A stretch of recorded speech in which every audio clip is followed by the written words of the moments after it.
Hi everyone.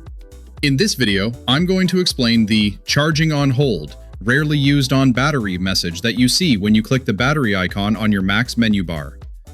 Basically, this notification indicates that your MacBook is running directly on the power adapter and it has stopped charging at around 79 or 80%.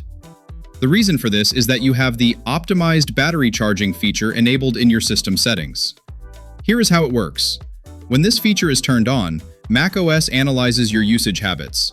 For example, if you keep your MacBook plugged in for a long time, say 1 to 2 weeks straight, the system will automatically switch to using the power adapter directly and stop charging the battery at 79% to protect your battery's lifespan.